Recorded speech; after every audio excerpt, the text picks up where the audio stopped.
할렐루야.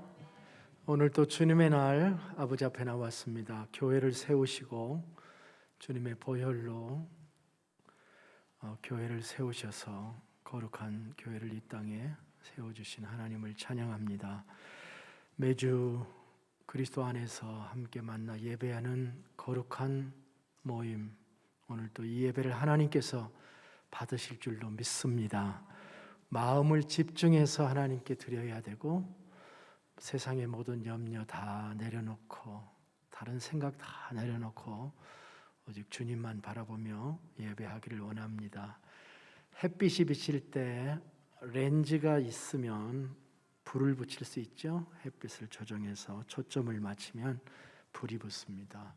우리의 예배도 똑같습니다. 하나님 앞에 우리의 몸과 마음 전 존재를 바치고 영으로 참으로 예배할 때 주님이 오늘 우리에게 임하시고 영광 받아 주실 줄로 믿습니다.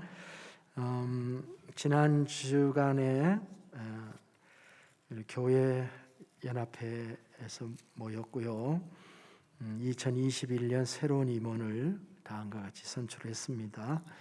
한만식 목사님이 회장을 맡으시고 권영준 목사님이 부회장, 이재원 목사님이 총무, 정수열 목사님이 서기를 맡으셔서 지금 우리 교협에 등록된 교회가 9개 교회입니다. 유타에 9개 교회의 목사님들이 한 분도 빠짐없이 다 참여해서 함께 총회를 했고 또 금년도 사업을 계획하고 그렇게 진행해 나갈 겁니다. 목사님들을 후원해 주시고 기도해 주시고 그리고 우리가 다 이 유타에 하나님의 나라가 임하기를 바라는 동역자들이니까 그렇게 여러분 기도 안에 함께 해주시길 부탁을 드립니다. 이제 우리 다 같이 일어나셔서 찬송가 20장 함께 부르시겠습니다.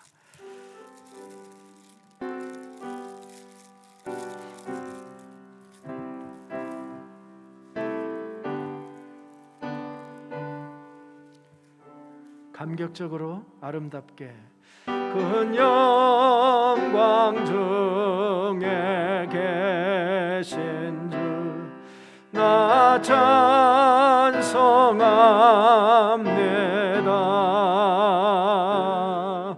영원히 계신 주 이름 나 찬송합니다.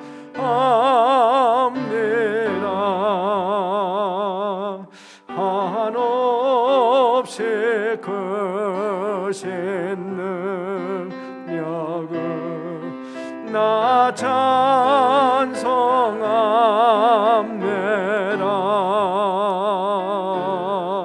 참되고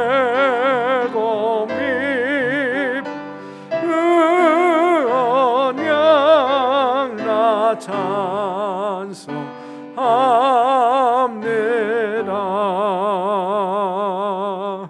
온 천지 창조하시다 그 말씀이 있어 영원히 변치 않는 줄 나 믿사옵니다.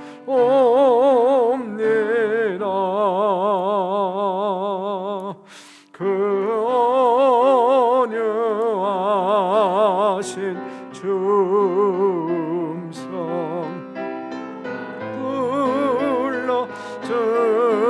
불러주시고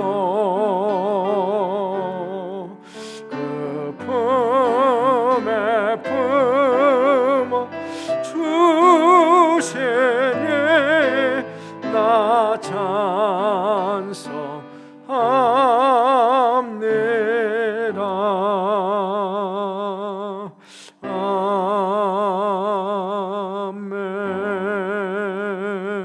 아멘.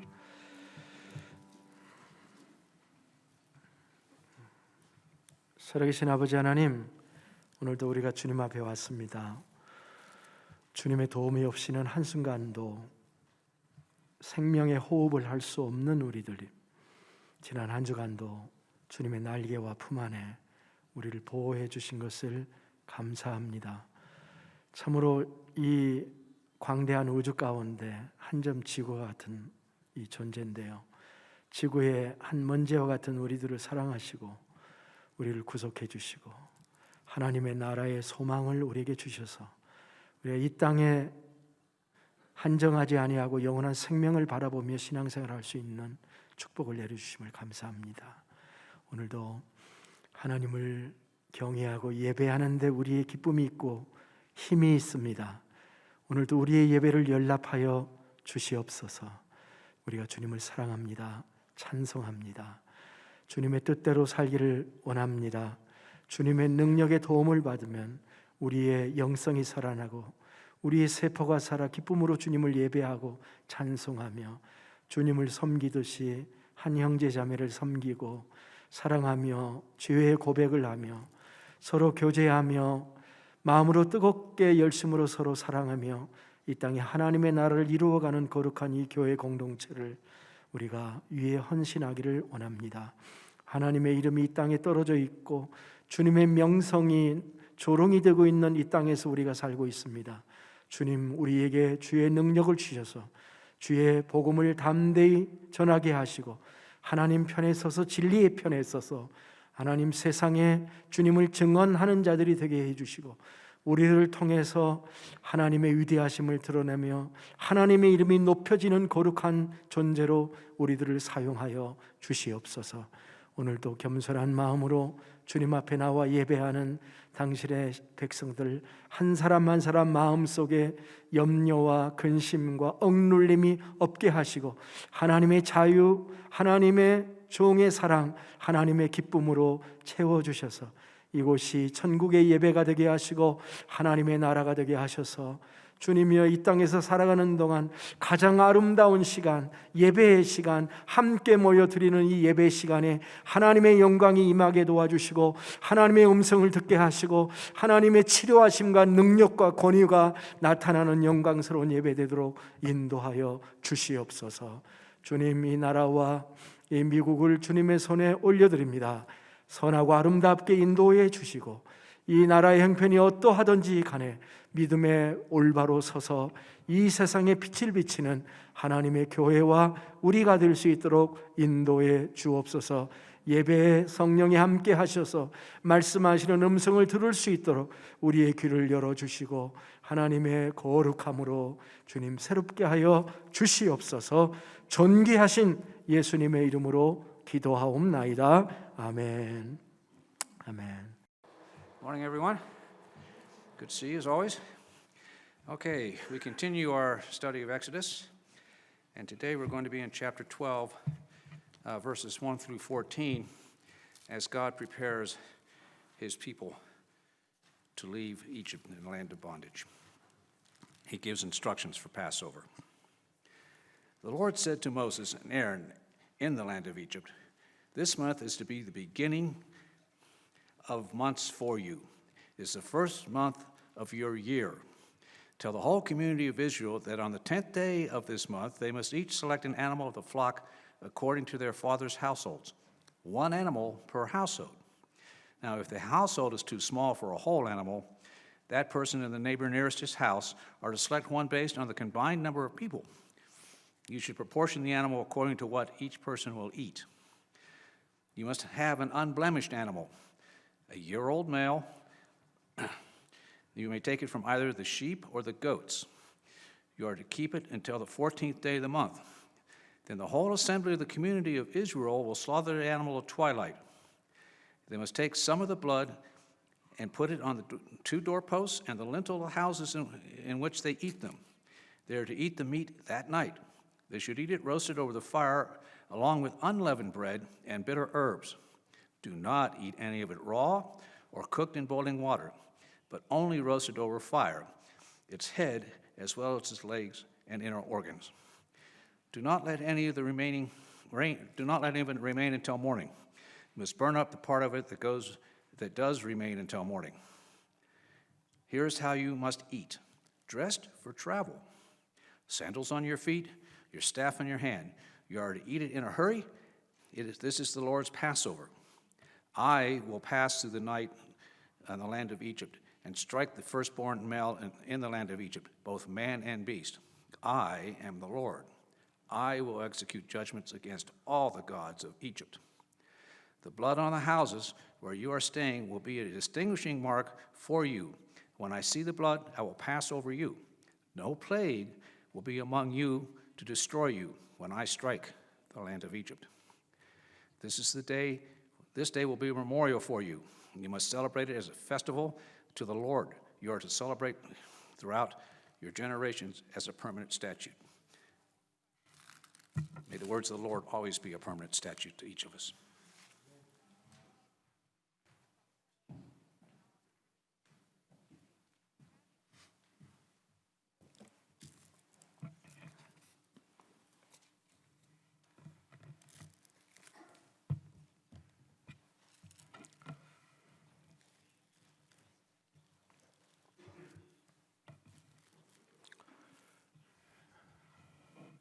한 주간도 주님의 은혜 안에 잘 계시고 또 이렇게 함께 아름다운 예배를 드리게 해주신 하나님께 영광을 돌립니다.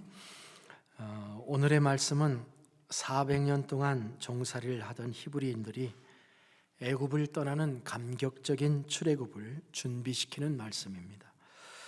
내 백성을 보내라고 하는 하나님의 말씀이 결실을 보는 그런 때입니다. 사실 불가능할 것만 같았던 출애굽 사건이 하나님의 기적적인 간섭에 의해서 실현되는 순간입니다. 하나님은 한 손으로는 바로를 다루시고 또 다른 손으로는 이스라엘 백성들에게 모든 일을 감당할 수 있도록 영적으로 육적으로 준비시키는 일이 필요하다고 생각을 하신 것 같습니다.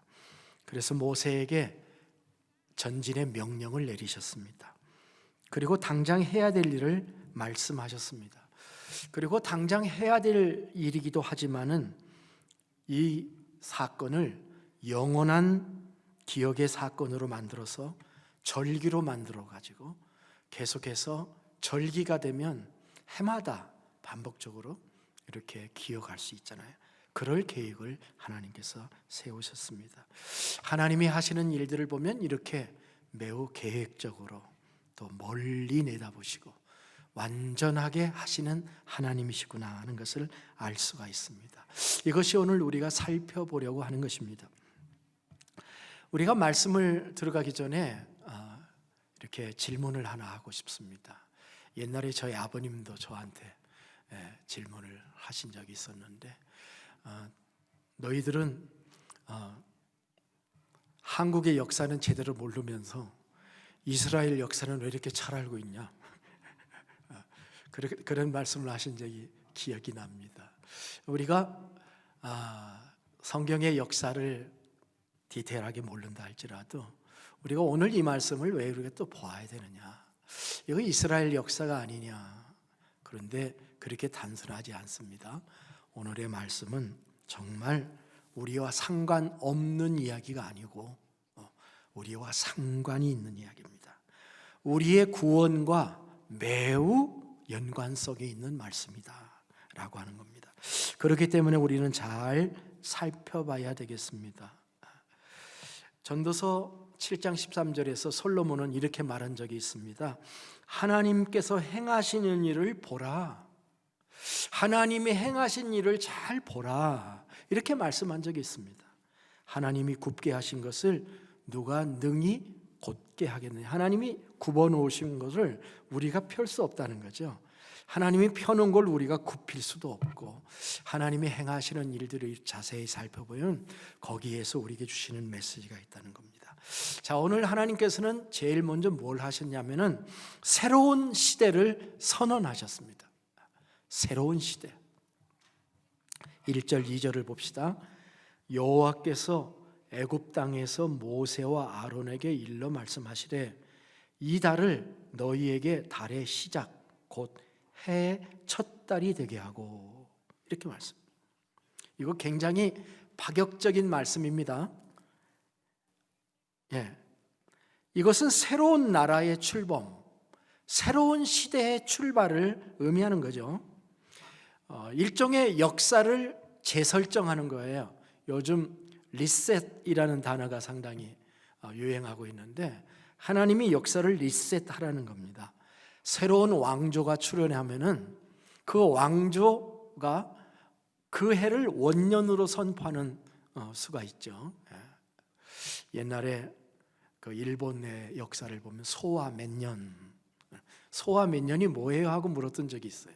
그랬더니 그 새로운 왕이 등장해서 시작되면 소와 1년이 된다. 그래서 그것을 카운트한다 하는 것과 똑같은 것입니다. 역사의 계산법이 달라지는 거죠. 원래 이제 하나님이 이걸 파격적으로 하셨어요. 왜냐하면 이 당시 하나님이 모세에게 말씀을 할 때 그 계절이 9월 달에서 10월 달이었어요. 그런데 하나님은 아니 9월 달에 10월 달이 아니라 히브리인들은 9월 달에서 10월 달이 해의 시작이었어요. 우리는 1월 달부터 시작하잖아요.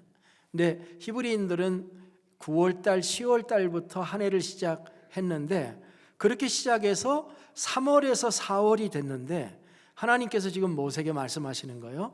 이번 달이 이 해의 첫 번째 시작이다. 그럼 6개월이 지나왔는데 하나님이 여기서부터 다시 시작이다 이렇게 재시작을 알리신 것은 역사를 다시 쓰라 이렇게 말씀한 거죠. 이건 기본의 달력의 룰을 깨트리는 파격과 같은 것이죠. 종의 역사를 깨트리고 이제 자유인의 하나님의 새로운 백성의 새 역사를 쓰기 시작할 건데 그래서 해 첫 달이 되게 만들어라. 하나님께서 놀라운 선언을 하신 거예요. 사실은 원래 유대인들은 역사가 좀 길어요. 유대인들은 자기네 역사 계산법이 원래 따로 있었습니다. 여러분이 유대인 칼렌다를 보면은 금년이 5781년이에요. 유대인 칼렌다에 의하면 이들은 아담이 3760년에 기원전 3760년에 창조되었다고 그렇게 믿습니다. 5700년이 되는 이 광대한 역사 가운데서 이스라엘 역사 중에 정말 가장 극적인 사건이 일어나려고 하는 거예요. 그러니까 타임을 새로 리셋할 만한 거예요. 하나님께서 새로운 시대를 선언하신 겁니다. 구약 성경을 우리가 가지고 있고 신약 성경을 가지고 있습니다만은 구약 성경과 신약 성경에서 가장 중요한 사건이 참 많이 있어요. 예를 들면 구약의 창조 사건이 있죠. 그러나 이 출애굽 사건 또한 굉장히 중요한 주제입니다. 성경에서. 그래서 여러분 창세기가 나오죠. 세상을 창조한 기로. 그 다음에 두 번째 책이 우리가 지금 보고 있는 출애굽기잖아요. 그만큼 출애굽기가 중요한 책입니다. 신구약 성경의 모든 부분 속에 이 출애굽의 정신이 다 들어가 있어요. 그래서 시편에도 나와 있고요, 역사서에도 나와 있고 신약에도 출애굽을 얘기하고 있습니다. 이렇게 성경에서 출애굽 사건이 중요하다는 거예요. 출애굽기는 우리가 지금 계속 보고 있습니다만은 이제 출애굽을 하게 될 거고요. 그 다음에 출애굽을 해서 출애굽 20장에 가면 거기에 십계명을 하나님께로부터 받죠. 하나님이 십계명을 주시는데 십계명을 준 다음에 모세를 또 한 번 부른 다음에 제사 제도를 주셔요. 성전과 제사법을 주십니다. 참 하나님은요 십계명을 우리가 받아서 그 말씀을 완벽하게 못 지킬 걸 이미 다 알고 계시면서 십계명도 주시고 십계명에서 죄를 깨닫고 성전 제도를 주시고 이걸 주심으로 죄사함 받고 나올 수 있는 길을 열어주신 거거든요. 구약에는 복음이 없다? 아닙니다. 구약에도 복음이 분명해요. 그래서 이 출애굽기가 참 놀랍습니다. 속죄의 원리가 담겨져 있는, 우리가 성경에서 속죄의 원리를 제대로 모른다면 성경을 모르는 것입니다. 그래서 오늘 말씀도 마찬가지입니다. 속죄 원리가 담겨져 있는 사건이 오늘의 말씀인 것입니다. 복음의 진수에서 아주 멀지 않습니다. 구약의 복음이 오늘의 사건에 담겨져 있으니까요, 나와 상관이 있는 말씀이다, 이렇게 생각하고 말씀을 더 자세히 우리가 상고해야 되겠습니다. 자, 하나님께서는 원대한 계획을 가지고 계신 하나님께서는 자기 백성들을 출애굽 준비를 시키십니다. 모든 백성들이 한 마음을 가져야 되겠죠. 한 목표를 가지고 일사불란하게 움직여야 됩니다. 왜냐하면 사람이 한두 사람이 아니에요. 지금부터 중요합니다. 출애굽을 하려면 지금부터 2주간이 굉장히 중요해집니다. 하나님은 모세에게 2주간의 노티스를 주고 계십니다. 3절에 보십시오. 너희는 이스라엘 온 회중에게 말하여 이르라. 이달 열흘에 너희 각자가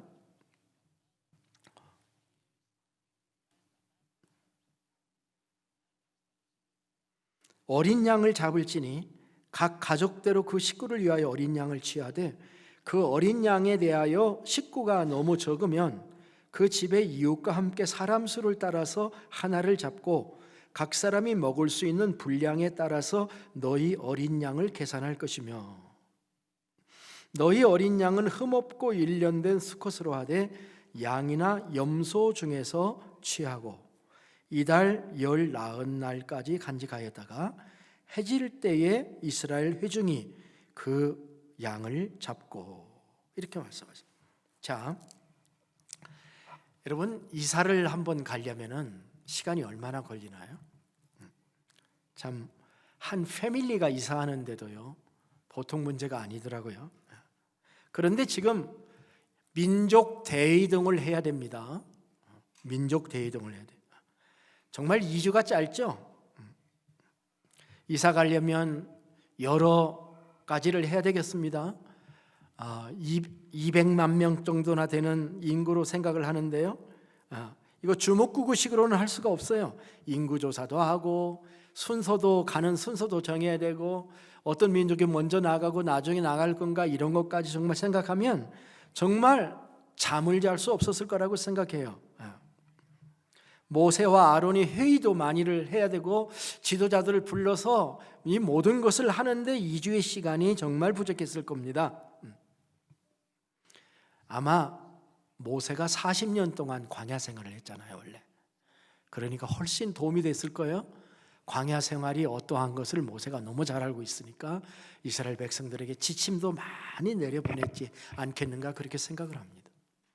자, 그런데 하나님께서는 백성들이 어떻게 준비하라고 하는 구체적인 지침에 대해서는 아무 말씀도 없어요.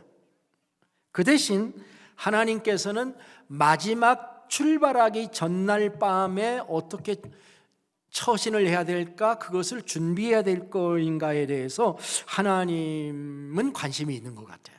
그래서 그 부분에 대해서 특별한 지시를 하고 있는 겁니다. 타임 프레임이 나옵니다. 첫째, 뭐가 있냐면 그달 10일에 어린 양을 취하라, 이렇게 말합니다.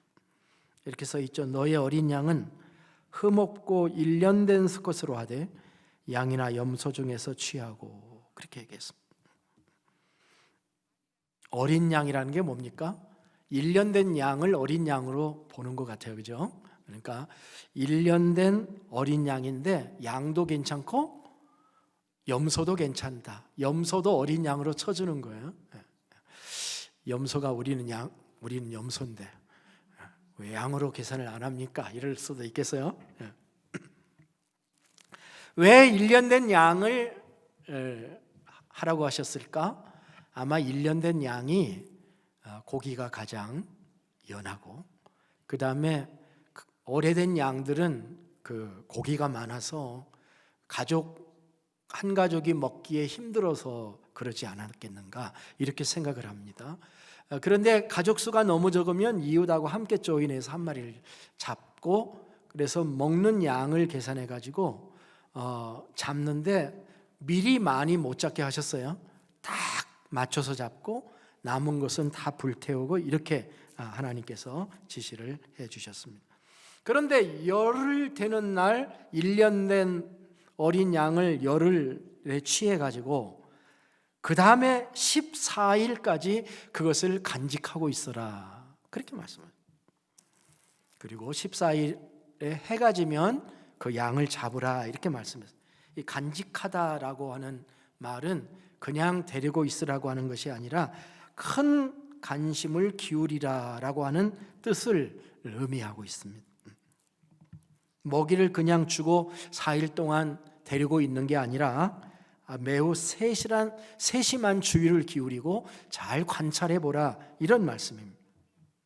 왜 하나님께서 이렇게 지시를 하셨을까? 왜 바로잡지 않고 4일 동안 잘 이렇게 가지고 있으라고 말씀하셨을까? 거기에 어떤 특별한 의미가 있을까 하는 생각을 해봅니다. 아마 자신이 선택한 양이 하나님이 제시하시는 그 양의 조건을 만족시키는지 잘 살펴봐라. 흠없는 1년 된 수컷이어야 되니까, 흠없는 그런 뜻이 아니겠는가? 또 하나는 이 나흘이라는 기간 동안에 자신을, 결국 이 어린 양이 그 패밀리를 위해서 죽는 거잖아요. 사실은 먹는 건 두 번째 목적이고요, 이제 위에 뒤에서 보는 거지만 피를 택하게 되어지는데 그 패밀리를 구원하는 방법이 되는 건데요, 아마 영적 의미는 그렇잖아요. 나중에라도 이것이 내 대신 죽을 어린 양이로구나 라고 하는 것을 그들이 나중에 깨달음으로 말미암아 하나님의 은혜를 느끼게 만들어주는 4일 동안의 기간이 아니었는가.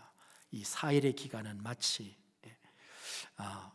예수님의 죽은 이후의 4일을 생각하는 것과 같은 그런 기간이 또한 될 수 있습니다.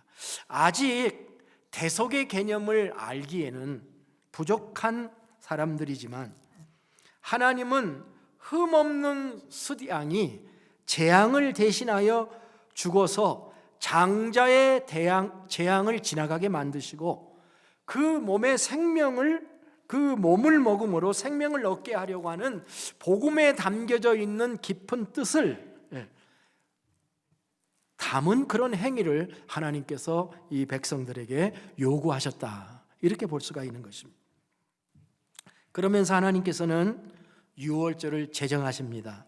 자, 6절로부터 11절까지 말씀을 다시 한번 보겠습니다. 이달 열 나흘까지 간직하였다가 해질 때 이스라엘 회중이 그 양을 잡고 그 피를 양을 먹을 집 좌우 문설주와 인방에 바르고, 다른 집에 바르면 안 돼요. 그 집에서 잡은 어린 양의 피를 자기 집에 문설주와 인방에 바르고 그 밤에 그 고기를 불에 구워 무교병과 쓴 나물과 아울러 먹되 날것으로나 물에 삶아 먹지 말고 머리와 다리와 내장을 다 불에 구워 먹고 아침까지 남겨두지 말며 아침까지 남은 것은 곧 불사르라. 너희는 그것을 이렇게 먹을지니 허리에 띠를 띠고 발에 신을 신고 손에 지팡이를 잡고 급히 먹으라. 이것이 여호와의 유월절이니라. 이렇게 말씀하셨습니다. 여호와의 유월절. 왜 이스라엘의 유월절이라고 안 하고 여호와의 유월절이라고 했을까? 자, 우리는 이 6절로부터 11절의 말씀을 읽으면서 우리의 관심, 우리의 시선이 어디에 갑니까? 어떤 사람은요, 이 부분을 읽는데 그 사람은요 식돌학과였어요. 식돌학과. 그래가지고 먹는 게 보이는 거야. 불에 삶아 먹는 게 낫냐, 불에 구워 먹는 게 낫냐, 물에 삶아 먹는 거 낫냐, 이 생각을, 이 부분을 읽으면서 생각하면 역시 그는 식돌학과입니다. 근데 지금 우리는 이 부분을 읽으면서 뭘 봐야 될까요? 피죠. 피입니다. 먹는 건 그 다음이에요. 하나님께서 관심을 갖는 것은 피에 대한 거죠. 짐승을 죽이면 당연히 피가 나옵니다. 하나님이 이렇게 말씀하시죠. 이 피를 양을 먹을 집 좌우 문설주와 인방에 바를 것이다.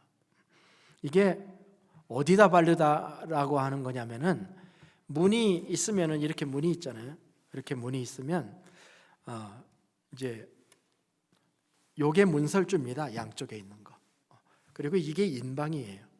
그러니까 문이 있으면 양쪽 기둥하고 이 인방하고 요 세 군데다가 피를 이렇게 바르라고 하는 거예요. 그래서 유월절 양의 피를 바르는 건데, 문에다가 바르는 것은 무슨 의미가 있느냐면 집 전체의 의미가 있는 겁니다. 이 집을 피로 바른다라고 하는 그런 의미를 가지는 상징적인 행위라고 말할 수가 있겠습니다.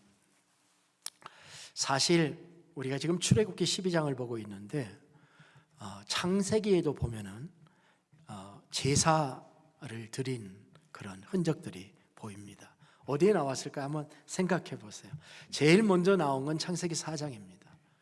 누구죠? 가인과 아벨 이야기에서 아벨이 양을 하나님께 제물로 바쳤죠. 그래서 그 예배가 상달되었다 하는 기록이 있습니다. 또 창세기 15장에 가보면은 믿음으로 의롭다함을 얻는 그 아브라함이 창세기 15장에서 하나님께 소와 양과 또 염소와 집비둘기와 산비둘기를 드려서 하나님께 예배를 드렸다 하는 대목도 나옵니다. 그 다음에 우리가 잘 아는 창세기 22장에 보면은 어떤 사건이죠? 하나님이 주신 외아들 이삭을 아브라함이 제물로 바치겠다고 나섰을 때 하나님이 어린 양을 뒤에다가 준비시켜 가지고 나중에 그 양을 제물로 바쳤다 하는 대목에서 이 대속의 개념, 속죄의 개념들, 인간의 죄를 용서하시고 생명의 피를 흘려서 인간의 죄를 용서하신다고 하는 이 대속의 개념에 대해서 창세기에도 가르쳐 주신 바가 있어요. 우리는 이 유월절 사건의 행사를 통해서 살과 피를 봅니다. 살은 음식으로 먹었고 남는 것은 태워졌으며, 다 태우라고 그랬어요. 태워졌으며 피는 집안에 발라지게 됐습니다. 이것이야말로 어떤 행동입니까? 하나님의 재앙, 하나님의 심판을 피하는 유일한 구원의 방법이었던 것입니다. 이제 우리는 침례 요한이 예수님을 보자마자 이렇게 말했던 그 의미를 알게 되었습니다. 요한은 이렇게 말했죠. 보라, 세상 죄를 지고 가는 하나님의 어린 양이로다. 요한은 예수님을 보자마자 그렇게 말씀을 한 거죠. 침례 요한이 본 예수님은 유월절 어린 양이었던 것입니다. 사실 히브리인들이 집집마다 잡아서 먹고 마셨던, 그리고 피를 문설주와 인방에 바른 그것은 1500년 후에 우리의 죄를 위해서 십자가에 죽으실 예수 그리스도의 몸과 피를 상징하는 그런 사건이었던 것이죠. 그래서 이것을 구약의 복음이라고 말할 수가 있다는 것입니다. 예수님께서 마지막 주간에 겟세마네 동산에서 기도하시고 붙잡히셨는데 바로 그 전에 성만찬을 하셨죠. 만찬, 유월절 만찬을 하셨죠. 그게 유월절이었잖아요. 똑같은 유월절에 예수님께서 제자들하고 만찬을 하시면서 이렇게 말씀하셨어요. 그들이 먹을 때 예수께서 떡을 가지사 축복하시고 떼어 제자들에게 주시며 이르시되 받아서 먹으라, 이것은 내 몸이라 하시고, 또 잔을 가지사 감사기도 하시고 그들에게 주시며 이르시되 너희가 다 이것을 마시라, 이것은 죄사함을 얻게 하려고 많은 사람을 위하여 흘리는 바 나의 피 곧 언약의 피니라. 주님이 그렇게 말씀하셨다. 다 연결이 됩니다. 마태복음의 말씀이 구약과 연결이 되고 오늘의 말씀 출애굽기 12장의 그 말씀이 신약과 서로 카운터파티가 되는 거예요. 서로 대꾸가 되는 것입니다. 이것이 신비고 이것이 하나님과 구약과 신약을 한 짝으로 만들어 주신 그런 목적이죠. 11절의 말씀을 보겠습니다. 너희는 그것을 이렇게 먹을지니 허리에 띠를 띠고 발에 신을 신고 손에 지팡이를 잡고 급히 먹으라. 이것이 여호와의 유월절이라. 우리가 식사를 하려면 급히 먹으면 안 되죠, 그죠? 좀 옷도 좀 편안한 옷으로 입고 이렇게 신발도 벗고 의자에 앉아서 그렇게 식사를 하는 법인데 하나님께서 급히 먹게 만들으셨어요. 옷도 다 미리 입고 신발도 신고 그렇게 말씀하셨죠. 왜 그래요? 지금 굉장히 중요한 밤이기 때문에 그렇습니다. 근데 이 밤이 어떤 밤이냐면 근데 그렇게 신고서 어디 출애굽하는 그 시간은 아니에요. 그 다음 날부터 이제 되겠지만 그런데 왜 그렇게 신게 했냐? 뭔가 식사를 하고 난 다음에 일어날 어떤 일과 관계가 되어 있는 거죠. 자, 우리가 유월절에서 유월이라는 말이 무슨 뜻입니까? 유월이라는 말은 영어로는 Passover라는 말입니다. 넘어간다라고 하는 말입니다. 자, 뭐가 넘어간다는 겁니까? 지금 뭐가 넘어간 거예요? 성경 구절을 12절 13절을 잘 들여다보세요. 제가 읽어볼 테니까 정답을 여러분이 도대체 뭐가 넘어간다는 거냐? 내가 그 밤에 애굽 땅에 두루 다니며 사람이나 짐승을 막론하고 애굽 땅에 있는 모든 처음 난 것을 다 치고 애굽의 모든 신을 내가 심판하리라. 대단한 말이죠. 사람이나 짐승뿐만이 아니고 애굽의 모든 신까지 다 친다 그랬어요. 그리고 이 하는 것이 애굽의 신들을 심판하는 의미가 있다. 이거 대단한 말입니다. 나는 여호와라. 내가 애굽 땅을 칠 때에 그 피가 너희가 사는 집에 있어서 너희를 위하여 표적이 될지라. 사인이에요. 사인, 표적. 내가 피를 볼 때에 너희를 넘어가리니 재앙이 너희에게 내려 멸하지 아니하리라. 자, 뭐가 넘어갔다고요? 내가 넘어가리라고 그랬으니까 하나님이 넘어가신다는 말이지, 그죠? 하나님이 지금 심판을 집행하고 계십니다.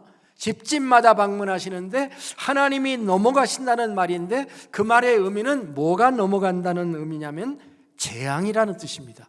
재앙이, 악한 재앙이 가정마다 몰아치는데요. 영화 같은 데 보면은 그 검은 그 구름이 각 가정에 이렇게 들어가게 이렇게 표현을 그렇게 해놨는데요. 어떤 히브리 민족의 집에도 집 앞에까지 재앙이 갔다 그런 뜻이잖아요. 그래서 히브리 사람들에게도 재앙이 가까이 가서 곧 들어가면 재앙이 임하는데 집 안에는 안 들어가고 넘어갔다. 지금 이렇게 말씀을 하고 계신 겁니다. 사실 솔직하게 말하면 모든 인간은 다 비슷한 존재입니다. 민족적인 개성과 특성은 있을 수 있겠지만 원래 인간의 본성은 서로 잘 다르지 않죠, 그죠? 우리 한국민만 위대한 민족이 아니잖아요. 미국 사람만 위대한 민족이 아니잖아요. 다 본질은 다 똑같잖아요. 하나님께서요, 이집트인이니까 죽이시고 유대인이니까 살게 해주시겠다고 그렇게 말씀하지 않으셨어요. 그렇게 말씀하죠. 결론적으로는 그렇게 됐습니다마는 하나님이 차별하신 것은 인종이 아니고 믿음이에요. 하나님의 말씀대로 순종하는 믿음 말입니다. 여러분, 출애굽을 할 때에 유대인만 출애굽을 한 게 아닙니다. 다른 잡족도 섞여서 출애굽을 했어요. 근데 그 사람들은 왜 따라왔냐? 히브리인들을 보니까 하나님이 함께 하시는 거예요. 그러니까 우리도 따라 나가겠다. 이제 나중에 이 사람들이 문제를 일으켜요.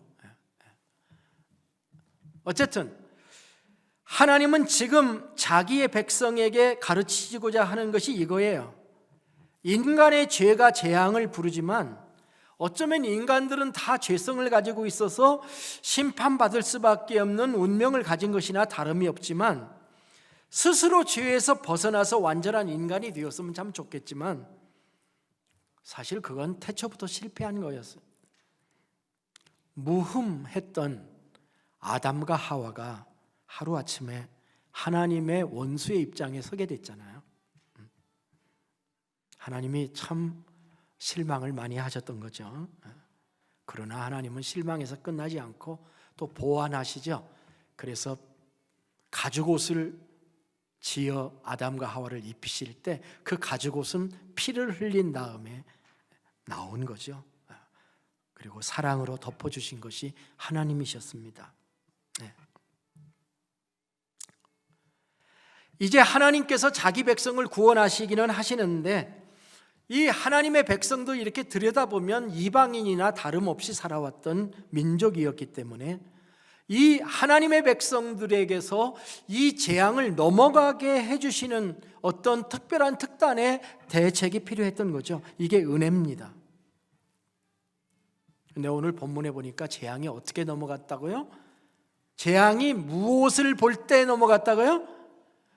피를 볼 때에 넘어갔다라고 말씀을 하고 있는 것입니다. 무슨 피인가요? 이 피가. 이 피는 무슨 피예요? 어린 양의 피입니다. 한번 따라서 합시다. 어린 양의 피. 어린 양의 피가 발라져 있고 그것을 보고 재앙이 넘어갔다는 것입니다. 히브리서 기자는 우리에게 이렇게 얘기합니다.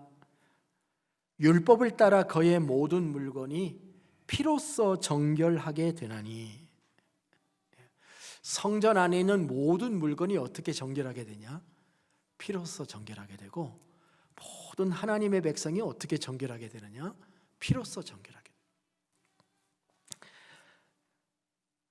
율법을 따라 거의 모든 물건이 피로써 정결하게 되나니 피 흘림이 없은즉 사함이 없느니라. 그렇게 말씀. 이것을 행하신 분이 여호와 하나님이십니다. 그래서 우리가 믿는 믿음을 보혈의 신앙이라고 얘기해요. 보혈의 믿음, 보혈의 신앙. 보혈은 혈은 피혈자고 보배로운 피. 보혈의 신앙을 우리가 믿고 가지게 된 것입니다. 피를 볼 때 넘어간 겁니다. 누구든지 복음을 믿고 예수 그리스도를 구세주로 영접하고 주님의 보혈을 발름을 받은 사람들은 구원받는다고 하는 이 은혜로운 하나님의 복음, 이것이 우리가 믿는 복음이고 이 오늘의 사건에 잘 드러나 있는 것입니다. 예수를 믿고 교회를 오랫동안 다닌 사람들도 복음을 깨닫지 못한다면 복음이 뭔가, 복음이 왜 기쁜 소식인가 하는 것을 깨닫지 못한다고 하면 이것은 매우 슬픈 일입니다. 믿음은 하나님의 구원의 방법을 받아들이는 데서 나오는 것입니다. 많은 사람들이 선행으로 구원을 받으려고 합니다. 그러나 성경은 아닙니다. 선행으로 우리의 행위로 구원받을 수가 없습니다. 그래서 주님이 오신 거예요. 선지자 이사야가 그렇게 말했죠. 우리는 다 양 같아서, 이 다 속에 다 포함됩니다. 우리는 다 양 같아서 그릇 행하여 각기 제 길로 갔거늘 여호와께서 우리 무리의 죄악을 그에게, 이 그가 어린 양이에요. 그가 어린 양이신 예수 그리스도죠. 그에게 담당시키셨도다라고 말씀을 했습니다. 오늘날 많은 분들이 구원의 확신을 가지지 못한다고 한다면 여전히 유교 방식, 선행으로 구원받는다고 하는 선행 구원론에 내 생각이 지배받고 있기 때문에 그렇습니다. 우리는요 선행 구원론이 아닙니다. 믿음으로 구원받는 것이고 주님의 보혈로 구원받는 것입니다. 여러분 자녀들 지금도 사랑하시죠? 자녀들 도와주시죠.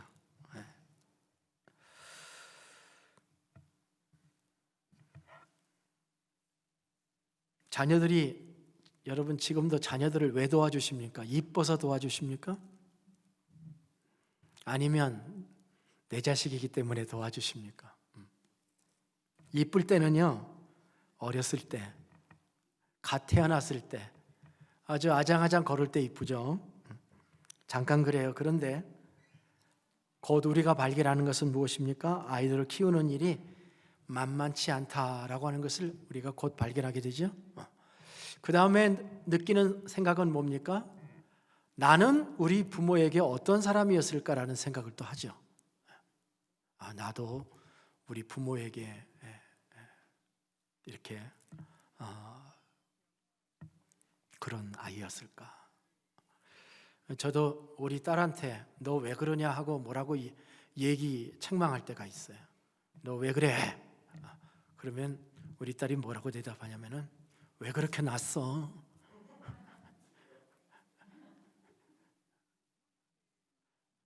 우리 자녀들을 그들의 행위로 보고서 그들을 사랑하고 그들에게 선하게 우리가 해주는 거 아니잖아요. 은혜잖아요, 은혜. 어떻게 됐든지 간에 상관없이 너희들이 잘하든 못하든 내 자식이다 하는 그런 생각을 하고 케어하잖아요. 우리를 창조하신 하나님께서 율법을 만들어 놓고 완전하게 그것을 지키면 내가 너를 사랑하겠다고 그랬으면 우리는 하나님께 나갈 수가 없잖아요. 하나님께서는 다른 방법을 통해서 우리를 구원받는 길을 열어주시는 거잖아요. 그게 우리가 하나님께 나갈 수 있는 은혜입니다. 네. 실패한 자식이라도 세상에서는 인정받지 못하는 자식이라도 내가 돌아갈 홈이 있고 내가 돌아가면 내 부모가 나를 영접해 준다고 하는 희망이 있을 때 이 자식은 다시 재기하고 힘을 얻고 나갈 수 있는 거잖아요. 그런 부모의 사랑이 그 사람을 살리는 것처럼 우리 하나님은 우리를 행위로 말미암아 우리를 구원하지 아니하시고 보혈이라고 하는 새로운 방법, 피라고 하는 새로운 방법을 하나님께서 우리에게 예비하신 거잖아요. 제가 몇 번 간증을 했을 건데요. 제가 신학교 3학년 때 그 조직신학을 배우는 시간이었습니다. 저를 가르치는 교수님이 칠판에다가 이렇게 칠판이 있는데 이쪽에 집을 몇 개 간단히 이렇게 집 그리는 거 간단하잖아요. 이렇게 버섯 하나 그려놓고 이렇게 하면 집 한 채잖아요. 집을 몇 채 그려놓고 또 이쪽에다 집을 몇 채 그려놓고 그렇게 하셨습니다. 그리고 말했어요. 왼쪽에 있는 사람의 집들은 이집트 사람들의 집이고 오른쪽에 있는 사람은 유대인의 집이다. 우리는 그 집안에 있는 사람들을 잘 모른다. 그 집안에 있는 사람이 선한 사람일 수도 있고 악한 사람일 수도 있다. 근데 하나님의 진노가 그것을 묻지 않았다. 그리고 이집트 사람 중에도 착한 사람이 있을 수가 있고 유대인 중에도 악한 사람이 있을 수가 있다.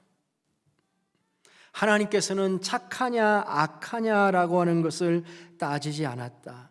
어느 종족 사람이냐고 하는 것을 가리지 않았다. 다만 문설주와 인방에 어린 양의 피가 발라져 있느냐 발라져 있지 않느냐 하는 것을 살펴보았다. 그렇죠? 우리가 구원의 확신을 가지지 못하는 것은 자주 우리가 자기 자신을 바라다보기 때문에 그렇습니다.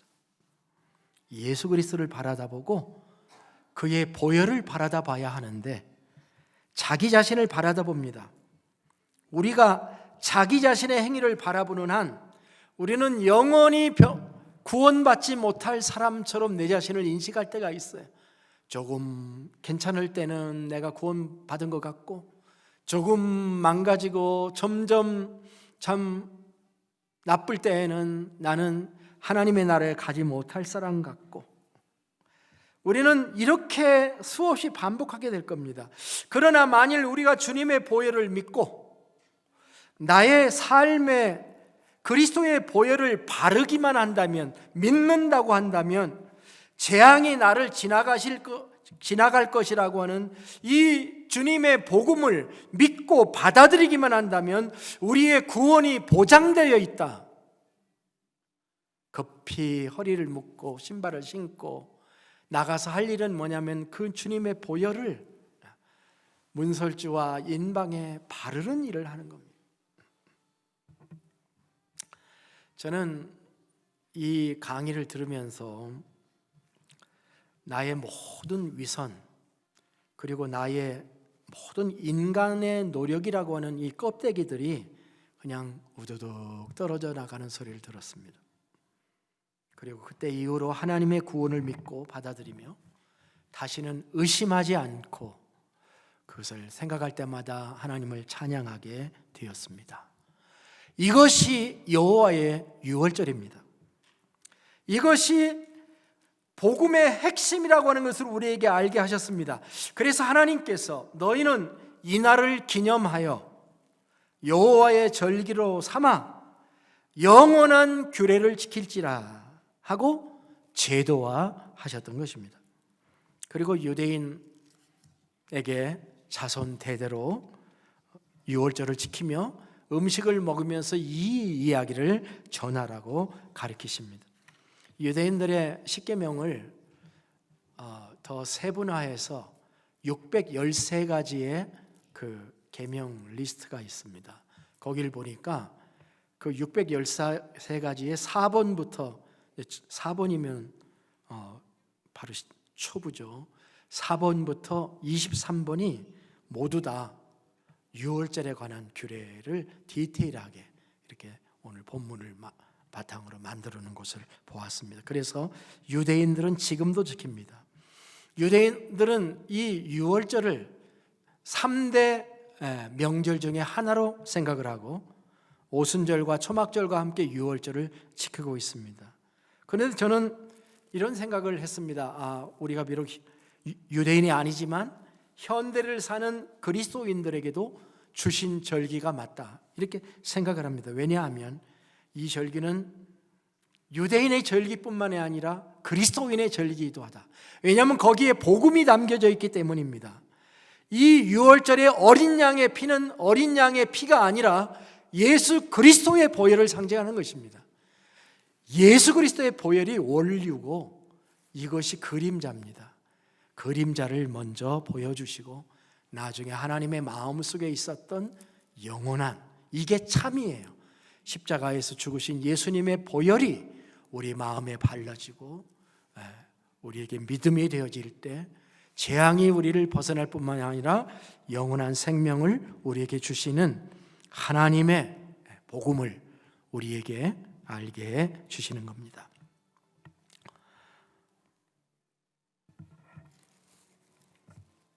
찬송가 252장에 이런 가사가 있습니다. 나의 죄를 씻기는 예수의 피밖에 없네. 다시 정케하기도 예수의 피밖에 없네. 아멘. 나를 정케하기는 예수의 피밖에 없네. 사죄하는 증거도 예수의 피밖에 없네. 나의 죄 속하기는 예수의 피밖에 없네. 나는 공로 없으니 예수의 피밖에 없네. 예수의 흘린 피 날 희게 하오니 귀하고 귀하다. 예수의 피밖에 없네. 참으로 귀한 가사가 아닐 수가 없습니다. 우리는 하나님의 유월절, 내가 넘어간 게 아니라 내가 행한 게 아닙니다. 하나님이 행하신 겁니다. 하나님이 넘어가 주신 겁니다. 내가 한 것은 문설주와 인방의 어린 양의 피를 바른 것밖에 없고 어린 양의 살을 먹은 것밖에 없습니다. 그게 꼭 성만찬 사건이고 그게 꼭 예수님의 십자가의 죽음의 사건인 것을 우리가 바라다 볼 때 이것이 구원의 구원의 원리고 하나님이 우리에게 베푸르신 놀라운 은혜가 아닐 수가 없습니다. 오늘 이 아침에 이 유월절을 제정해 주신 하나님께 감사와 영광을 돌립니다. 그리고 구원의 확신을 가지고 주님의 보혈을 의지해서 예수의 피를 의지해서 내 행위로 하나님께 나아가지 말고 주님의 보혈을 의지해서 하나님께 나아가는 하나님의 백성이 되어야 합니다. 복음성가에 그런 얘기 있죠. 보혈을 통해서 하나님께 나아간다는 찬양이 있습니다. 보혈만이 아버지 하나님께 나아갈 수 있는 길인 것입니다. 조영준이라고 하는 사람이 그 복음성가를 하나 썼는데요. 여호와의 유월절이라고 하는 그런 찬양입니다. 이 여호와의 유월절이라고 하는 이 찬양 가사를 보면 이렇습니다. 지극히 높은 주님의 지성소로 나 들어갑니다. 세상의 신을 벗고서 주의 보좌 앞에 엎드리리.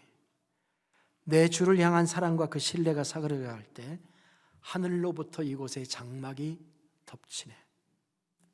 이곳을 덮으소서, 이곳을 비추소서.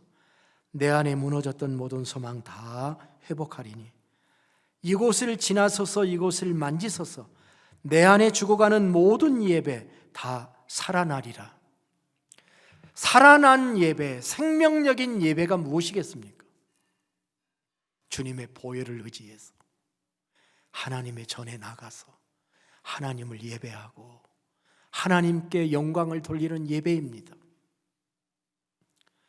우리가 한 주간 동안 너무너무 완벽하게 위대한 삶을 살았습니다.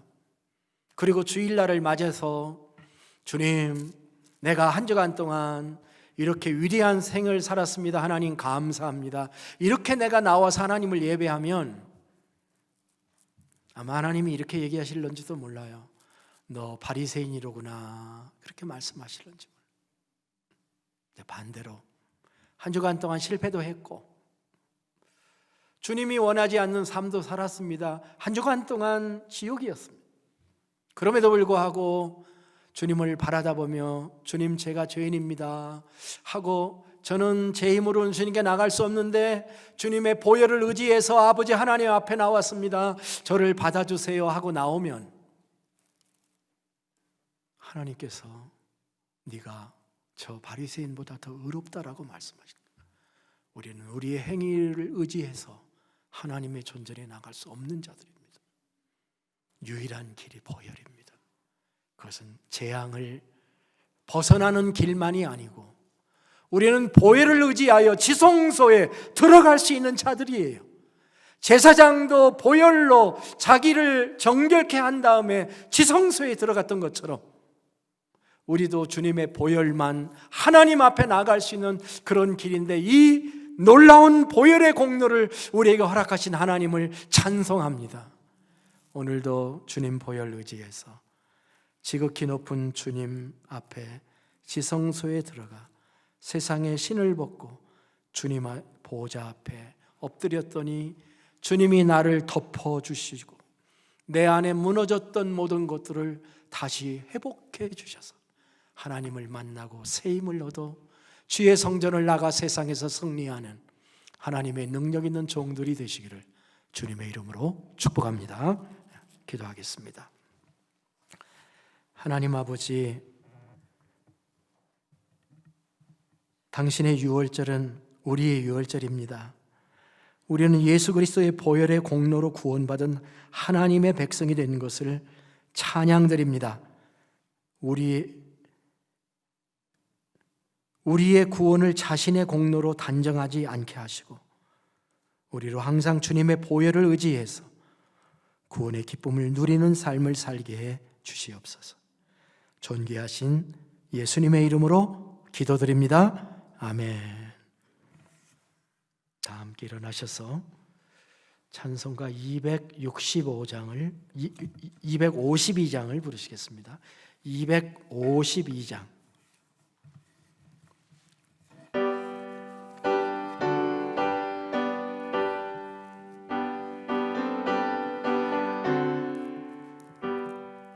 나의 죄를 씻기는 예수의 피밖에 없네. 다시 정케하기도 예수의 피밖에 없네.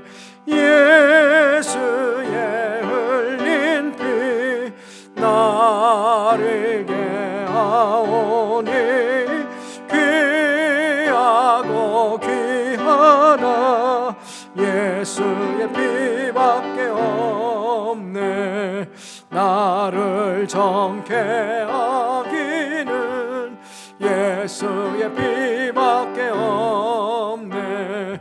다 죄아는 증거도 예수의 피밖에 없네. 예수의 흘린 피 나를 개하오니 귀하고 귀하다 예수의 피밖에 없네. 나의 악인은 예수의 피밖에 없네.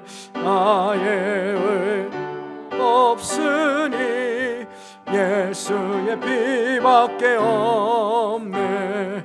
예수의 흘린 피 나를 개하오니 귀하고 귀하다 예수의 피밖에 없네. 평안함과 소망은 예수의 피밖에 없네. 나의 은은 이것뿐 예수의 피밖에 없네. 예수의 흘린 피 나를 개하오니 귀하고 귀하다 예수의 피밖에 없네. 영원토록 내 할 말 예수의 피밖에 없네. 나의 찬미 제목은 예수의 피밖에 없네. 예수의 흘린 피 나를 개하오니 귀하고 귀하다 예수의 피밖에 없네.